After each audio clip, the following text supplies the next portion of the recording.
मैं थोड़ा सा डिस्कस करना चाहूँगा कि जो नीट का एग्ज़ाम है, उसको हम कैसे ईज़िली क्रैक कर सकते हैं? कैसे आप एक अच्छा मेडिकल कॉलेज ले सकते हैं? एक अच्छा नीट का स्कोर लेने के लिए क्या-क्या हमें करना चाहिए?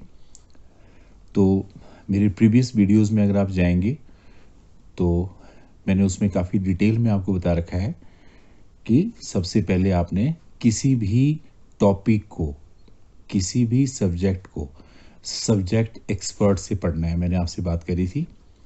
सेकंड मैंने सबसे अपने सेकंड वीडियो में बताया था कि जो एनसीईआरटी ही की है नीट को क्वालिफ़ाई करने के लिए, क्योंकि पेपर ही एनसीईआरटी से सेट होता है, तो एनसीईआरटी रीडिंग मस्ट है, line to line, word to word. उसके बाद आपने चैप्टर एंड के जितने भी क्वेश्चंस हैं एनसीईआरटी में, फिजिक्स में भी, केमिस्ट्री में भी, वो आपने सारे करने हैं, इंक्लूडिंग सोल्ड एग्जांपल्स, क्योंकि कई क्वेश्चन डायरेक्टली सोल्ड एग्जांपल भी वो घुमा फिरा के डालते हैं एग्ज़ाम में। मैंने आपसे बात करी थी कि प्रीवियस ईयर के नीट और एम्स के प्रीवियस ईयर क्वेश्चंस हो सके तो 10 इयर्स तक के, या हो सके तो 20 इयर्स तक के आपने ज़रूर करने हैं उस कंसर्न चैप्टर के। उसके बाद आपने कम से कम भी 200 100 से 200 क्वेश्चन जो है वो स्टैंडर्ड बुक्स से आप कर सकते हैं, या आपके काफ़ी कोचिंग इंस्टीट्यूट्स के जो नोट्स हैं वो भी काफ़ी हेल्पफुल हैं। उनमें काफ़ी क्वेश्चन प्रैक्टिस करने के लिए दिए होते हैं एक्सरसाइजेस, वहाँ से आपने मिनिमम 200 क्वेश्चन करने हैं। फिंगरप्रिंट बुक है आपकी, या फिजिक्स में अगर देखें तो डीसी पांडे का नीट वर्जन है, आपने वो प्रैक्टिस करना है, या बीएम शर्मा नीट वर्जन का, वहाँ से आप प्रैक्टिस कर सकते हैं। तो मैं बहुत ज़्यादा कोई 500 600 नहीं बोल रहा हूँ, मिनिमम 100, मैक्सिमम 200 ये क्वेश्चन आपने वहाँ से प्रैक्टिस करने हैं। और उसके बाद मैंने आपसे बात करी थी कि बार बार रिवीजन, आपने बार बार रिवीजन करना है। फर्स्ट अटैम्प्ट में जब आप सोल्व करेंगे, जो आपको क्वेश्चन आगे टिक लगा दो, जो नहीं आया उनको रेड पेन से सर्कल कर दो। सेकेंड रिवीजन में सिर्फ उन्हीं एरिया में जाओ जो रेड है, कुछ और आ जाएंगे टिक लगा दो। थर्ड में फिर आओ, जब तक वो सारे आपके जो रेड हैं वो आपके टिक नहीं हो जाते, तब तक आप उस चीज़ के पीछे पड़े रहो, मतलब उसको छोड़ो नहीं, यानी कीप ऑन रिवाइजिंग। इसी कड़ी में मैं जो आज का मेरा वीडियो है, इसमें आपको ये बताना चाहता हूँ कि हाउ टू स्कोर 600 टू 720।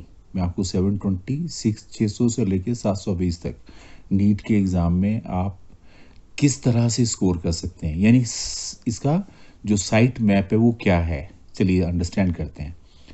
किसी भी टॉपिक को या चैप्टर को सबसे पहले आपने सब्जेक्ट एक्सपर्ट से अच्छे से पढ़ा। जब आपने अच्छे से पढ़ लिया, समझ लो कि आपको वो 15% चैप्टर समझ में आएगा, सिर्फ 15%। ध्यान दो इस बात की तरफ, 100% आने वाला नहीं है, क्योंकि वो एक प्राइमरी इंफॉर्मेशन है जो टीचर ने आपके साथ शेयर करी, किस एक्सटेंट तक आपके अंदर हो गई वो मैटर करता है। जो मैं आपको यहाँ बता रहा हूँ, नॉर्मल बच्चा जो है वो सिर्फ 15% ही गेन कर सकता है सब्जेक्ट एक्सपर्ट के पढ़ाने के बाद। बाकी अब आपने क्या करना है, जब आप एनसीईआरटी को रीड करेंगे और एनसीईआरटी वाली एक बारी आप chapter line to line, word to word कर लेंगे, तो 30% आपका स्कोर पहुंच जाएगा एनसीईआरटी को अच्छे से रीड करने के बाद। इसके बाद जब आप उसके सोल्ड क्वेश्चन और चैप्टर एंड एक्सरसाइज कर लेंगे एनसीईआरटी की, बिल्कुल रिवाइज करने के बाद, जब सारे आपको आ गए, तो समझ लो आप 50% स्कोर तक पहुंच गए हैं नीट के। यानी अगर आप फिजिक्स में बात करें तो लगभग आप 90 मार्क्स तक पहुंच गए हैं, केमिस्ट्री में 90 तक पहुंच गए हैं, या बायो में आप लगभग 180 तक पहुंच गए हैं। अब थोड़ा सा और आगे चलते हैं।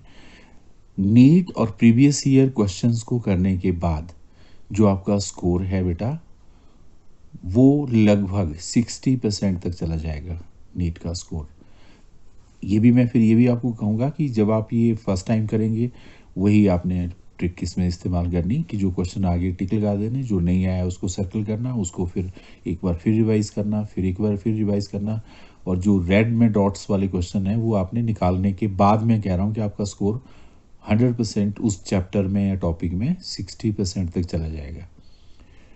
इसके बाद जो आपने कंसेप्ट करना है, एट लीस्ट मिनिमम 200 क्वेश्चन आपने किसी भी स्टैंडर्ड बुक से, मैंने आपसे बात करी थी डीसी पांडे की बात करी, या आपके पास केमिस्ट्री में भी हाँ आपके पास काफ़ी बुक्स अवेलेबल है, फिंगरप्रिंट है, तो वहाँ से आपने प्रैक्टिस करनी और यहाँ से आपका स्कोर चला जाएगा 70% तक।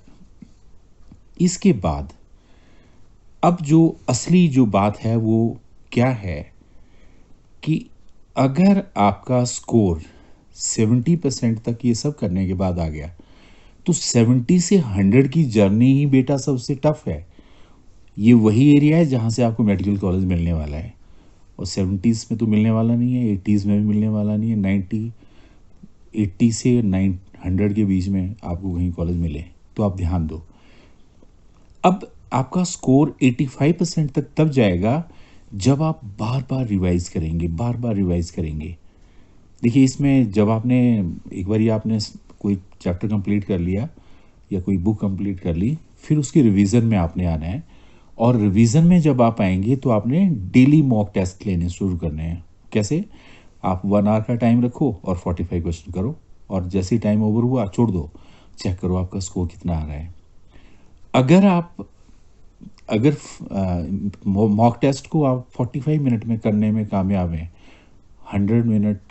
60 मिनट में करने में कामयाब हैं, 45 के 45, तो समझ लो फिर आप इस सिस्टम में आ चुके हैं।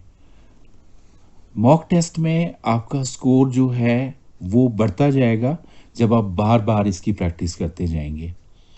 देखिए बेटा, सबसे बड़ी बात है, अगर आप मुझसे पर्सनली पूछें कि नीट में आप कैसे सिलेक्ट हो सकते हैं, तो ये कॉन्फिडेंस का मैटर है। कॉन्फिडेंस आएगा जो मैंने ऊपर आपको सारी चीज़ें बताई उनको करने से। जितना ज़्यादा आप में कॉन्फिडेंस आएगा उतना आप इस चीज़ के क्लोज आएंगे और उतना ही आपका बेटर रिजल्ट होगा। तो थैंक यू बेटा, कीप ऑन लर्निंग। मेरा जो चैनल है इसको आप सब्सक्राइब करिए, अपने व्यूज़ भी मुझे दीजिए, और हो सके तो ये चीज़ आप और बच्चों के साथ भी शेयर करिए, ताकि सब बच्चे, मैं चाहता हूँ कि जो भी मेरे वीडियोस देख रहे हैं वो ये जो एग्ज़ाम है नीट का 2021 का, ये क्वालिफाई कर पाएँ, बहुत अच्छा स्कोर लेकर के आप इवन एम्स तक का ड्रीम का कंप्लीट करें। थैंक यू बेटा।